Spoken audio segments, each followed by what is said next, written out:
It's time for another Dice Tower review with Z Garcia.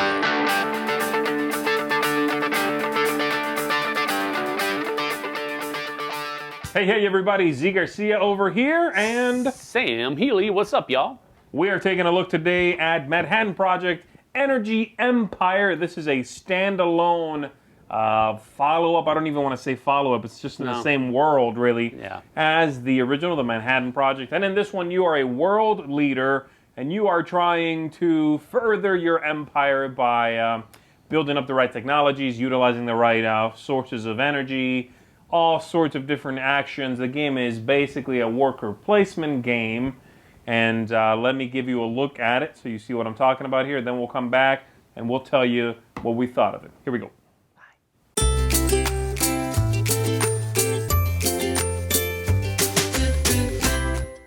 So here's what the game looks like, set up and ready to begin. I have here in front of me a player board. Everybody would have one of these, and that gives you a space to keep your workers, your energy, your achievement tiles, a place to keep your supply, and then this area here that represents your environment and holds your pollution, etc. And then over here it holds the dice as well that you are going to have throughout the game. So that's basically what everyone would have in front of them. Also, you are going to be picking a nation that you represent. So I've got Canada here. That tells me some starting resources I have. So, what are you trying to do in the game? Well, you're trying to win, of course, by having the most points, and those points are going to come from a few different things. You're going to get some in-game. So throughout the game, you'll be moving your scoring marker around the board, gathering some points as you go. You will also get points for achievements. They are secret goals, basically, and you can use them as a way to get some more points. You are going to get points from having your environment clear, avoiding pollution, and you are going to get points right here from the United Nations by moving the token up on this track here. That's mainly it. And so, how do we play the game itself? The game, as I said, is a worker placement game.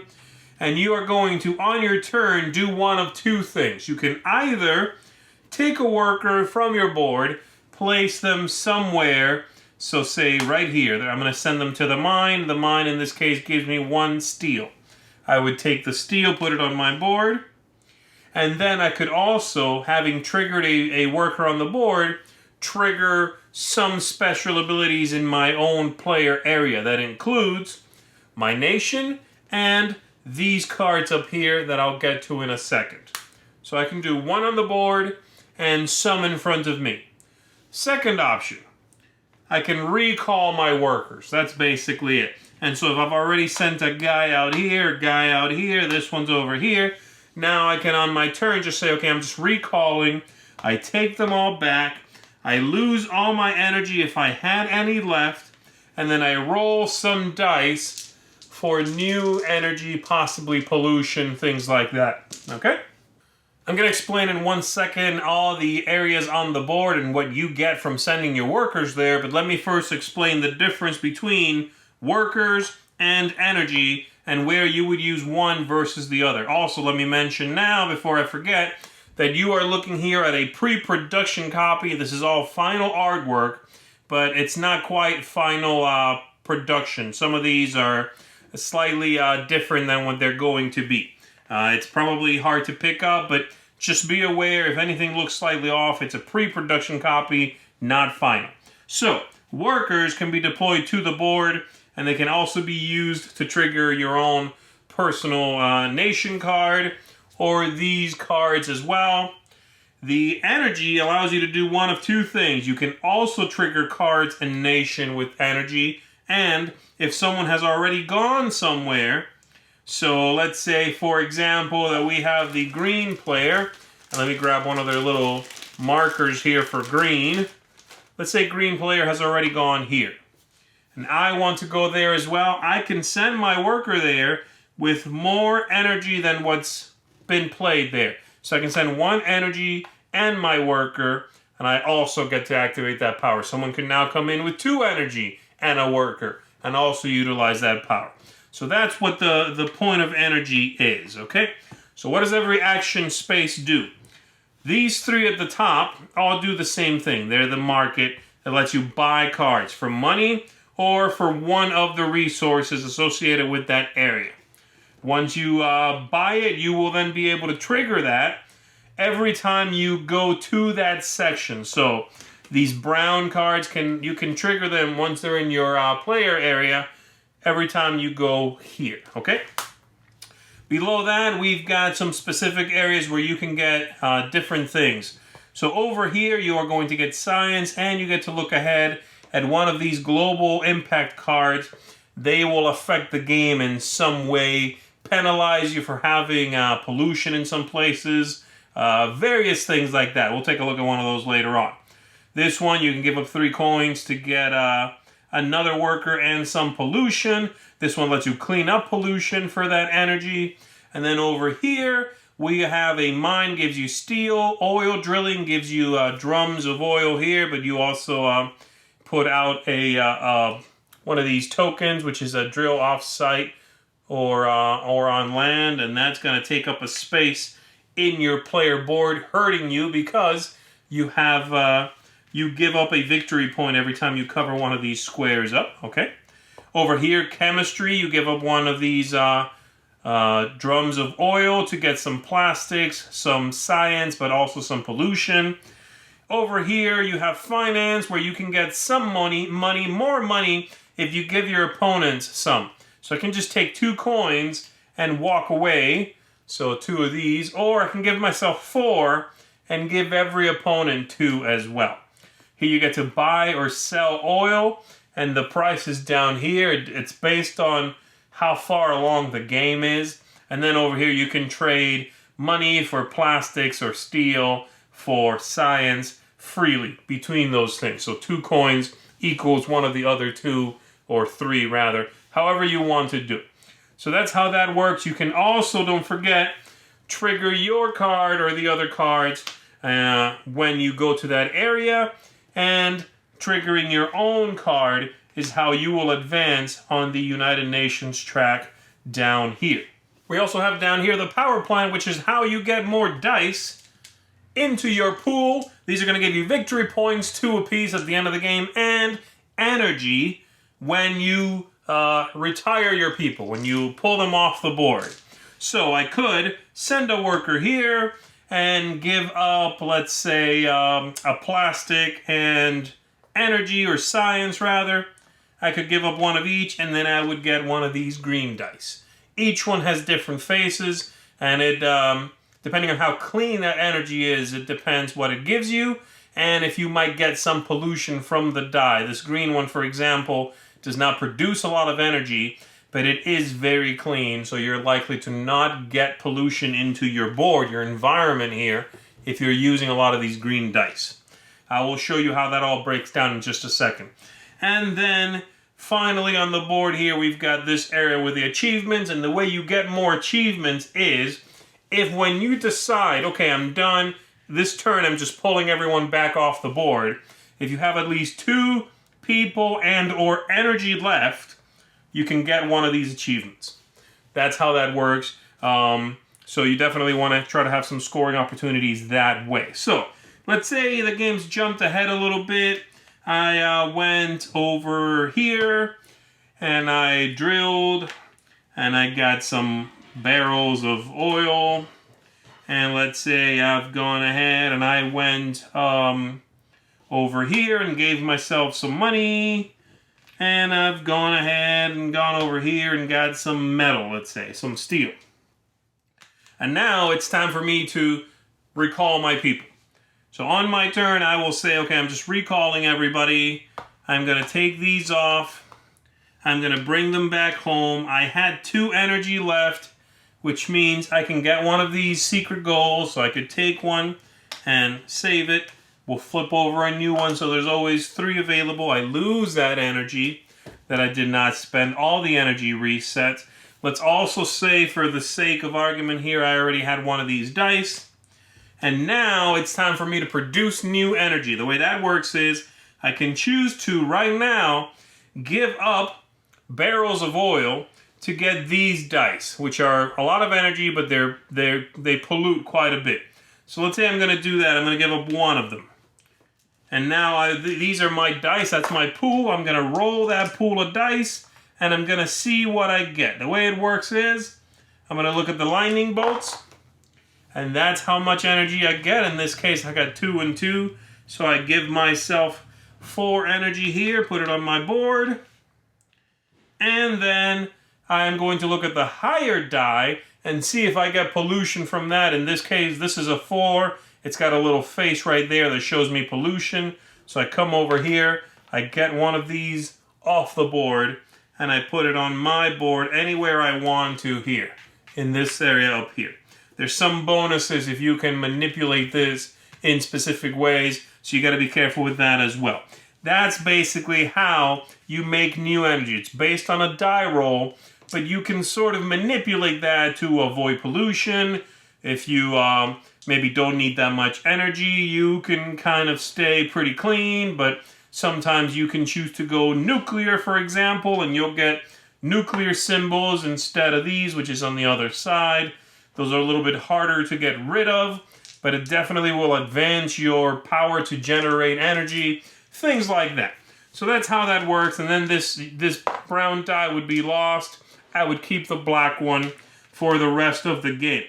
The only other thing I have not touched on is these cards across the bottom here, and I said these are global impacts. Once a stack of these tokens is gone, because again, the players will take them if they retire their workers, then we flip one of these over and we contend with it.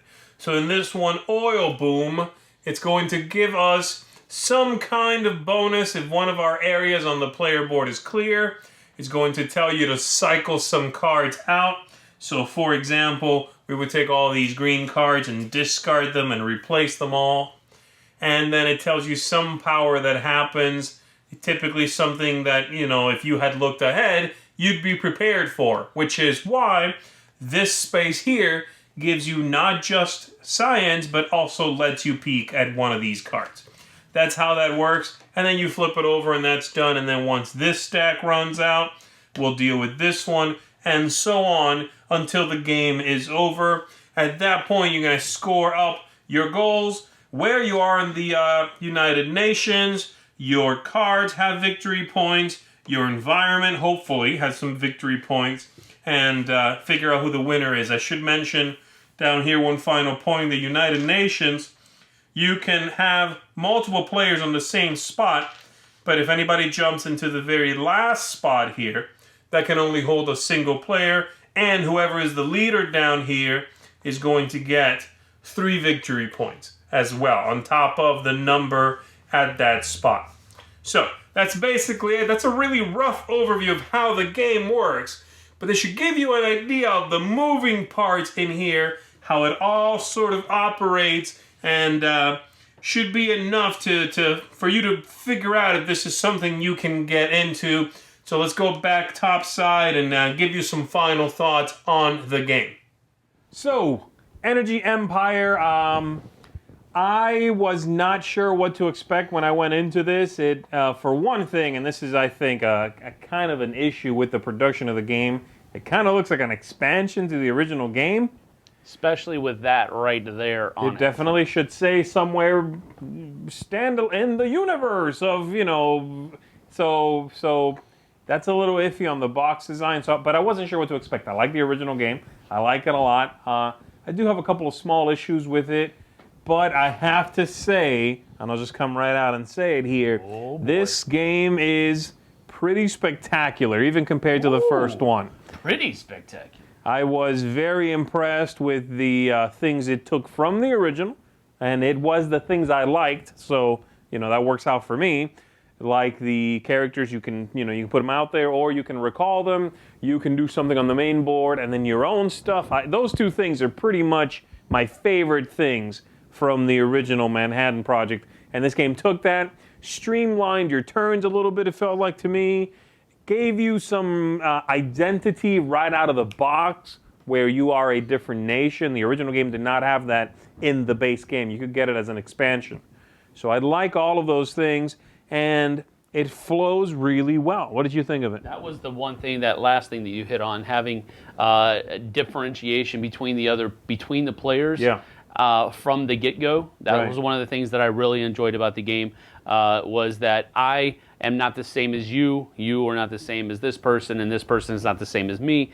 And I really do like when games do that. It gives me a level of connection to the game that I don't have if we're all just vanilla. Right. We're all just kind of the same. There isn't a level of connection there. So I really did enjoy that. I'm a sucker for worker placement games. So I really do enjoy the worker placement aspect of it.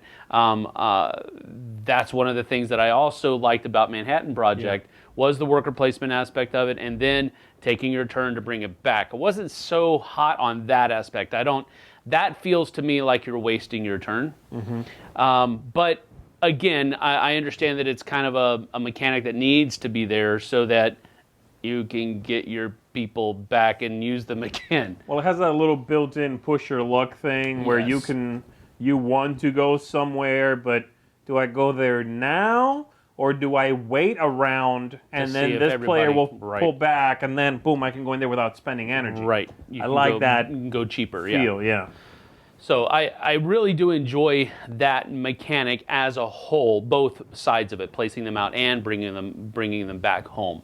What do you think? If somebody, I mean, we both enjoy Manhattan Project. Yes, yeah. I don't think enjoying Manhattan Project is a necessity to enjoy this game. I think this definitely has legs of its own where Sure. it doesn't lean upon Manhattan Project at all. Now, here's the question that I was going to ask originally. If you like Manhattan Project, will you automatically like Energy Empire? I think it's pretty close. I do think the things that this game takes from Manhattan Project are a big part of that game. Yes. Now, here's the main issue, I guess, when it comes to that. If you enjoyed the interaction in the Manhattan Project, which was minor but was there with the planes, with the bombers, all these things, I would say that's missing from this game. There is not that. There is none of this. I can actively sort of pick Mess on with you, somebody destroy else. your building, Right. make you rebuild it, all of those things. If that was your favorite part of Manhattan Project, then maybe you want to try this before you jump on board. Okay. If that was not the part you liked, or maybe that was even the part you actively disliked, which for me that's the one thing that they could have left out, and I would have been perfectly happy. I'm pretty sure you're going to like this. As of right now, if you have neither, and you had to pick just one, my vote goes for this game hands down. Because it lacks the thing that you don't like about Manhattan Project. Yeah, and it feels a little... I like the cadence in this game a little bit better. Okay. I feel like I'm doing more often. Yeah. In Manhattan Project, you are building bombs, but you really build like 3 times in the game. You Yeah. are gathering and gathering and gathering and gathering, and finally build a bomb. Gather, gather, gather, gather. You know what I mean? In this Yeah. game, it feels like shorter bounds. There's more activity in it. Okay. I get that. The other thing that I was thinking about here was this is one of the games where I really enjoy the game, but I'm not very good at it Right. because I'm not one of those people that can just look at all the things that are out there and see how it all fits together to generate points. Well, it definitely has a little bit of a learning curve. I'm Yeah, gonna say. it does. At first, you see all the bits, and you don't know yet how they do this, how they interlock. You know. I mean, one of the games that we played, I knew it was going to. I knew I understood everything. Knew exactly how everything was supposed to work. I knew what I was doing. I felt confident, comfortable. But at the same time, I knew I was not going to win. As a matter of fact, I knew I was going to come in dead last because I knew that the other people playing the game were just doing better at fitting everything together than I was. They were buying more buildings, and they were scoring more of the special tiles, that the advancement tiles. Right. So they were doing all of that better than I was, but I was still having a good time. So that is a positive thing about the game. I think by that same token, though, there's enough hidden scoring where you're not sitting there going, oh, score track is the only thing I'm looking at, and look where I'm at. 'Cause Right. you do have those hidden cards. I like that. Yeah. Games, for me, they got to have some sort of hidden scoring to keep you in it, even when you feel like you're losing. And I remember that game, yeah, you lost, but it wasn't like a blowout No. loss. You know what I mean? And I It was like like that a 6, lot. 7 or 8 points behind, I think. So Final thoughts. What do you think then? well, my final thoughts are simply this. This kind of feels to me, and there aren't any mechanics really that marry it to this other game that I'm going to mention. It just has the same, this kind of feels like Power Grid Lite to me. Sure. Because you're still dealing with energy, you're trying to be most efficient with energy, you're trying to do all of that, but there isn't all that accounting at the end of the game that Power Grid carries with it. That's a huge bag for me to carry around with Power Grid. I still enjoy Power Grid, but this has the same feel that Power Grid has, for me at least, without all that extra accounting baggage. So for me, this is going to get 1.5 thumbs way up. I probably would be 2 thumbs up if I were just simply better at the game. Well, I am better at the game, so I am going to go ahead and give this 2 thumbs up. I was really wowed by this one, I got to say. Yeah. It's a fantastic Euro game. I like Euro games that are family weight typically, or just above. I would say this is just above all of that, Yeah. but it is such a tight package. I think you got to go check this one out. As soon as it's available, go check it out. Manhattan Project, Energy Empire here. Very excellent game. I think it deserves a lot of attention. So, Maybe a Stone Age with a different theme without the dice. that's what you're saying this is like? Maybe. Okay, I can see that I mean, too. if you squint your eyes, hold your tongue just right, that's probably what you'll come away with. All right, I'm fine. We'll see you next time, guys. Thank you. See you on the flip side. Thanks so much for watching the Dice Tower videos. Find more great videos and reviews, as well as our top-rated audio podcast at Dicetower.com. You can also find other great shows at Dicetowernetwork.com. I'm Eric Summerer, and you've been watching The Dice Tower. The Dice Tower is sponsored by Cool Stuff Inc., where you can find great games for great prices. Cool stuff in stock. Check them out at CoolStuffInc.com.